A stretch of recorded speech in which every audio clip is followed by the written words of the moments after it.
What's up, everyone? Welcome to today's video. Today I'm going to be talking about Elden Ring in this particular video. And by the way, this is going to be cross-posted across both my channels. This is one of my favorite games that has been made. I never would have thought myself to be a player of a game in the Souls genre. And I think this is probably the only game in the Souls genre that I've actually beaten. The others I've played a little bit, I started, but they never really did hit like Elden Ring did hit. But there is a controversy. Should we call it a controversy, or should we just say there's right now a discussion going on the internet? I think that's probably the better way to put it because, in light of the Elden Ring DLC, which I think is probably the one video game that I'm looking forward to playing. Yes, I called the DLC for Elden Ring a video game because we know it's going to have, a substantial amount of content that will make it feel like a new release, maybe a small AA release in a sense. And that is, what did Judge R.R. Martin actually, add to this project anyways? There's this conversation going on like, was it necessary to say, okay, he basically kind of formulated some of the lore in this world and such. So Little Church Lore actually, made this thread, and I think we should just, look at it. Now, some of you may or may not be Elden Ring fans, but there is a reason this game has resonated very well. I think we were coming out of the cusp of a lot of bogus video games, and one video game comes out and they basically takes all of the video game traditions and throws them all out and makes a refreshing experience. And I think that's why it resonated. You fired up a game that was so big and so beautiful and so complex, and nobody basically told you what to do. The game basically kind of tells you, but it's like you should be able to figure this out. And I think the player agency was just so good and refreshing, and you felt like a gamer. That's basically what it felt like. So George R.R. Martin, this is a quote, brought things to the table that we couldn't have done by ourselves in terms of that rich storytelling and that sense of character and drama. This is something that was mentioned by Mr. Miyazaki in, I think probably an IGN or ING.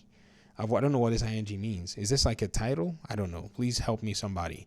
There are 5 contributions, and these are 5 contributions of George R. R. Martin to Elden Ring. It's a thread. Number 1, the concept of Shadow of the Earth Tree was conceived and written by George. This concept served as the original mythos for From Software and Hidetaka Miyazaki to build upon. So apparently the Earth Tree, which is pretty much the huge source of focus. Once you fire up the game, you can see it from almost everywhere, in the entire game. This is it right here. It's actually pretty cool. Then number 2 said Martin created the core mythology, history, and lore as a foundation for Elden Ring's world and narrative. The mythology that Martin wrote was very fascinating. It was mysterious and deep. It was a myth, but also a history or an epic poem. This is what, Hidetaka Miyazaki said, and Famitsu, I think Famitsu is the source where this actually came from. Number 3, Martin wrote the main characters, the demigods, one main theme of the main bosses of the game, in particular, and that they're essentially demigods and characters who are written, again, by George, Martin. Very cool. Number 4, the main, this says, Martin contributed the unique plots and motifs, such as character conflicts and parent-child relationships that Miyazaki says were implemented in the game. So Godfrey, the Elden Lord, and, basically the Omen, the Blood Omen Morg and Morgoth, Queen Marika, the Eternal, and then you basically see, Golden the Golden, Mikela. All of the relationships, they're kind of weird. You'd have to go watch Vati Vidya's videos to basically kind of like follow some of the deep lore or some hypothetical, lore elements, I think, in some cases. Maybe they're not hypothetical. Maybe they're actually, things. But I was like, I didn't see that in the game. So in my mind, I'm thinking they're hypothetical. And then number 5, he coined the name The Lands Between. The Lands Between is a name that was invented by George R.R. Martin himself when he was coming up with the impetus for this world and writing its history and its deep mythos. So I think this is actually pretty cool to be able to go ahead and see that, Elden Ring, which was for the most part accused of having basically no story and no lore. You guys remember that? Remember that was a controversy. They were like, well, what's the story in Elden Ring? There's no story.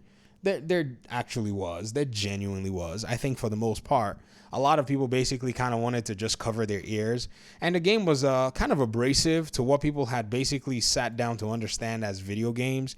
It really did come in hot to basically topple a lot of the video game norms that we were starting to see, because these games are starting to become, somewhat patronizing, and handholdy and all of that stuff. And Elden Ring just came in and was like, we're not going to do that to the player.